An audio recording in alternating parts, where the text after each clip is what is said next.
Već smo u nekoliko navrata najavljivali četvorodnevni kurs crtanja desnom hemisferom mozga. Tu je i gospođa Eva Mađer, art terapeut, koja i drže ove kurseve. Dobroveče i dobro mi došli. Dobroveče. I gospođa Silvija Šanta koja je završila ovaj kurs. Dobroveče. Sad, jedan novi kurs koji nas očekuje u terminu od 19. marta je nešto što će svakako zainteresovati sve one koji, čini mi se, ne znaju da crtaju. Mi imamo tu i dokaze kako sve to izgleda. Gospođa Silvija je donela neke od svojih radova, ali pre svega da kažemo nešto o kursu crtanja. Dakle, ovaj kurs je namenjen za svakoga ko voli da crta. To je prvenstveno najvažnije, da voli crtati, pošto bez neke čarolije ovde imamo jako veliki napredak na kursu, ali svako mora da radi, dakle da crta jako puno da bi postigao taj rezultat. Jedino imamo donju granicu što se tiče starosti, dakle od srednjoškolaca pa naviše mogu doći, svako može da dođe, a gornju granicu nisam postavila pošto ne postoji. Dakle, svako ko želi da nauči crtati ili već ima neko predznanje ili je crtala nekada ili možda nikad nije crtao i oni jako lepo napreduju. Da, to smo videli. Gospođo Silvija, da li ste mislili da ćete ovako dobro da znate, da imate takav talenat za crtanje? Nisam. Krenula sam na ovaj kurs zato što sam htjela malo samo pouzdanja da steknem i sam pokušavala da crtam na staklo, ali sam uvek precrtavala nečije radove, kopirala i htjela sam malo da se samostalim, pa sam krenula i... To je pre svega bio motiv da krenete na ovaj kurs crtanja. Evo, ja sada tražim neke vaše prve radove, čisto da kažemo da se crtanje može naučiti, jer se može naučiti crtanje. Može, da. Svi stručnjaci kažu da crtanje može da se nauči, već slikanje je nešto komplikovanije, ali crtanje može da se nauči, naravno, trudom. Koje se za 4 dana? Za 4 dana, to je sasvim dovoljno da neko krene i onda posle već može i sam da jako lepo nastavlja sa crtanjem. Evo, ako su izgledali neki od prvih radova gospođe Silvije, tako? Da. Dakle, to je ono kada ste vi prvi put trebali nešto sami da nacrtate. To je izgledalo ovako, a kasnije prilično impozantno, može da se kaže. Dakle, sve ono što ste vi uradili moglo bi se porediti sa pravim majstorlukom. Dakle, što se mene tiče, za mene je ovo stvarno slika koja znači da ste vi naučili da crtate. Koliko ste vi zadovoljni? Koliko ste samopouzdanja stekli? Dakle, da li radite svakog dana nakon završenog kursa? Ne, kad imam malo vremena, uveče po sat, pola sata, 2-3 puta sam do sada crtala od onda. S ovim sam i ja jako zadovoljna. Korišćenje desne hemisfere mozga. Dakle, eto malo da pojasnimo i to. Važno da aktiviramo desnu stranu mozga, pošto ljudima obično leva strana je dominantna i desna malo slabije radi. A svi mi imamo one sposobnosti koje su skrivene u desnoj polovini mozga. Dakle, to je u stvari vizuelna percepcija. To je najvažnije da neko zna, da pogleda i da vidi neke detalje nekog predmeta ili nekog lika i onda će znati da nacrta. Bez toga neće znati. Dakle, ovu vizuelnu percepciju moramo da pokrenemo, da aktiviramo i zato služe dosta neobični zadaci u početku kursa crtanja, a kasnije 3. i 4. dana krenemo sa portretima, kada nakon tog mučenja, mogu reći, nekima je to mučenje, stvarno kao neku bitku, ne znam da li ste vi to osjetili, ali kao neku bitku osjećaju u glavi, kako i leva strana mozga želi to ovde da se umeša u crtanju, a u stvari mi malo stišamo tu stranu mozga i desnu stranu aktiviramo, da bi ona desna strana pomogla nama, lepo pogledala kako stoje ti stvari i detalji nekog predmeta, pa onda znamo da nacrtamo. Dakle, zato je važna desna strana mozga, baš kod crtanja. Inače, kod logičkog razmišljanja, kod razgovora, govora jezika, uvek koristimo levu stranu mozga i pretežno to koristimo svakodnevno.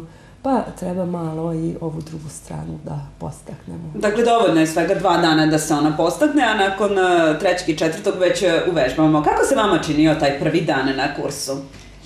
Jer suviše bilo teško ili... Pa nije bilo, interesantno je bilo. Nisam još... Ajte, kako opisujete tu bitku u mozgu kada je leva strana hoće da dominira, a desna strana je onako malo u zapećku? Ne znam, bilo je interesantno. Smo crtali neke crteže obrnuto, okrenuto na glavačke, da ne bi logika prepoznala koje linije vučemo, povlačimo. Tako da smo na taj način gasili tu logiku i budili desnu hemisferu mozga. Ili nismo posmatrali papir na kojem crtamo, nego samo predmet, ruku, na primjer. I interesantni su bili rezultati jako. Meni se jako sviđalo čitavo sve vreme. Kome bi preporučili, evo vi sa vaše tačke gledišta, ovaj kurs? Pa svakome ko voli da crta ili malo da stekne samopouzdanje, da uspeva, da nauči, iako misli da nije talentovan. Neko u vašem okruženju koje je video vaše radove pre i video vaše radove posle, šta kažu? Pa, činjeni su, sviđaju se, da. Dakle, to je nešto što se svakako može naučiti, iako nama to, eto, logički ne deluje baš sasvim jasno. Dakle, ne možemo da, ja obično uvek kažem ja ne znam da crtam i to svakako na ništa neće ličiti, pa bolje i da ne crtam. Da li je to dobro ili loše? Pa, ako na primjer, vi želite da to isprobate i imate volju da biste i to isprobali jednom, onda vredi da dođete na kurs crtanja pa da isprobate. Inače, jedino kod onih ne uspeva ovaj program koji ne vole to da rade. Dakle, ko ne voli da crta, neće tamo sesti 8 sati i crtati, to je onda njima suviše. Ali ko ima znati želju, ko želi nešto novo da isproba, da iskusi, da li može i na tom polju sebe da dotera i svoje znanje, onda svakako to pomaže svakodnevno. Gospođa je spomenula da je između ostalog otišla i da stekne samopouzdanje. Na koji način se ovde stiče samopouzdanje? Pa ja mislim na više načina, pre svega u crtanju. Dakle, kad već jednom to vidi da zna jedan portret lepo da nacrta, onda to je već dobitak, uspeh i to pomaže u samopouzdanju. Ali ja mislim da ima desna hemisfera, ne mislim nego znam, ima desna hemisfera mozga neke osobine i kada podstaknemo tu stranu mozga, onda stvarno nam i u drugim poljima života pomaže da nam raste samopouzdanje. I u tome kada vidimo da nešto znamo da uradimo i u crtanju mnogo više nego što smo očekivali od sebe, onda ćemo shvatiti da znamo i u drugim problemima kada živimo naš svakodnevni život, da uradimo nešto više i nešto novo, a ne samo ono što smo do sada radili. Dakle, u drugim stvarima to pomaže. Svakako taj segment koji nekako, barem po onom što sam ja čitala, je desna hemisfera mozga zadužena za te neke umetničke vode, za talente. Mi to nekako stalno potiskujemo, tačnije tako nas uče da taj deo mozga potiskujemo, da ne budemo slobodni umetnici, nego da isključivo logički razmišljamo. Taj balans uspostaviti koliko je teško. Dakle, da li to sve zavisi od osobe do osobe ili je, eto, sve relativna stvar, dakle, u 2 dana je sve moguće? Pa zavisi uvek i od osobe, ali uvek ima i efekta. Dakle, malo pokrenemo tu kreativnost, baš to što ste rekli, i onda to utiče i na naš život, svakodnevni život. Ali to se pokrene kod svakoga, pa sad kod koga, koliko, u kojoj meri, to je različito. Naprimjer, gospođa Silvija je već jako dobro crtala i kad je stigla. Dakle, postoje mnogi loši đaci nego ona, koji isto lepo napreduju, ali naravno neće svako stići do iste tačke na kraju.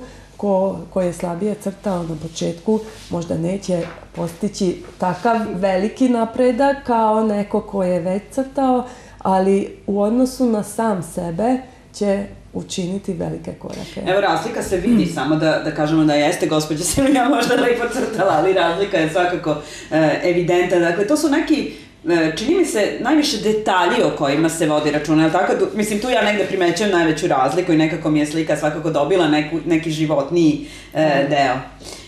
Što se tiče samog nekog vašeg daljeg rada, da li svakodnevno mora da se vežba ili je to ostaje znanje koje se stiče ostaje trajno? Dakle, ta aktivacija desne hemisfere mozga ostaje trajno nakon savladavanja tog nekog gradiva. Pa ja mislim da to ostaje trajno, dakle ono što smo već stekli, to nam ostaje, ali možda kada smo u nekoj žurbi, u takvom stanju da nismo baš mirni, dakle za crtanje treba nam mir, neka unutrašnji mir i treba možda malo vremena da bismo izašli iz te žurbe i ušli u tu mirnu fazu naše duše i onda ćemo moći crtati bilo kada, samo moramo preći u taj mir i onda ćemo uspevati, a inače i vežbanje je jako važno, dakle ono što neko nauči tokom kursa, to može samo vežbanjem da dotera dalje. Dakle, što više vežba neko, to će bolje crtati. Ja uvek pokazujem na kursevima crtanja jedan crtež Van Gogha i niko ne veruje da je to crtež Van Gogha. Kad je počeo da crta, strašno je crtao. Proporcije, nije znao da pogodi tela, sve je bio tako bez proporcija. Strašan crtež je bio, i onda pokazujem nakon 2 godine kako je crtao, sasvim super, dobro. I nije išao ni na koji kurs crtanja, samo je on vežbao, crtao jako puno i sam je primetio kako treba da gleda te predmete, te likove i onda znao je već nacrtati. On je sam primetio, a po kojem programu se radi ovaj kurs? Po čijem programu? Po Betty Edwardsu, dakle ona je jedna američka umetnica i ona je ovaj program izmislila još pre 30 godina, otprilike. Dakle, može se reći da za sve one koji vole da slikaju ili da crtaju prost program, zašto se uglavnom radi sa grafitnom olovkom? Da li je to sad neki početnički deo, ili se kasnije to može primenjivati i sa nekim drugim bojama ili... Pa da, to je jedan početni osnovni kurs, baš za one koji još možda ne znaju crtati, da bi mogli krenuti i oni. Jer prvo moramo da vidimo da znamo posmatrati senke i svetline i to je najjednostavnije. Ovako vidi se i na ovim crtežima. Jako je važno da imamo tamnu i svetlu boju, onda ćemo dobiti tu trodimenzionalnost crteža. I ako smo to grafitnim olovkama naučili uraditi, nacrtati, onda ćemo već kasnije znati lakše i sa bojama da to postignemo. Jer slikate i sa bojama ili ne? Još ne? Ne, slikala sam, rekla sam na staklu, ali to zbog, baš što sam bila nesamostalna, nisam nikad. A sada? Pa od onda još nisam počela ponovo, pa vidjet ću. Dobro, svakako, da li ima nekog nastavka ovog kursa, dakle posle ovog osnovnog, da li postoji možda neko usavršavanje? Postoji nastavak, ja još nisam počela da radim i druge stvari, bavim se i art terapijom, pa nemam vremena i kapaciteta odjednom sve da pokrenem, ali u Mađarskoj postoji napredni kurs crtanje portreta sa živih modela i sa bojama. Dakle, to je neki nastavak i ja planiram da uvedem ovaj drugi stepen, da crtamo o živim modelima. Kurs ste već održavali u Novom Sadu i u našem gradu. Kakvo je interesovanje? Ko to uglavnom dolazi? Da li su to uglavnom žene, muškarci? Pa uvek imam mešane grupe, dakle i mlade i starije osobe i srednje. I muškarce i žene, dakle svako voli da crta bez obzira, ne svako, nego iz svih uzrasta i pola ljudi vole da crtaju, pa onda jako su sretni kad vide da stvarno znaju. Što se tiče same prijave i cene ovog kursa, evo za kraj da kažemo. Cena kursa je 8.500 dinara. To je puna cena koja uključuje čitav pribor za crtanje, a za đake, studente imamo popust, za njih je 7.500 dinara. Dakle, do kada mogu svi oni koji žele da se prijave? To nisam još ni pogledala. Dakle, 19. počinje pa negde do 15. da bi imala dovoljno vremena da sve pripremi. Kada je u pitanju rad u grupama i pogotovo kada se radi sa crtanjem i kada se svakom čoveku na neki način mora prići ili eventualno objasniti nešto što nije jasno, u kakvim grupama radite? Da li u malim ili velikim? Koliko tu bude polaznika u stvari kursa? Pa obično ima polaznika od 6 do 10-12 u posljednje vrijeme, ali nije problem ni ako je grupa malo veća. Maksimalni broj je 20, a onda to je stvarno maksimum. Rijetko sam imala tako veliku grupu.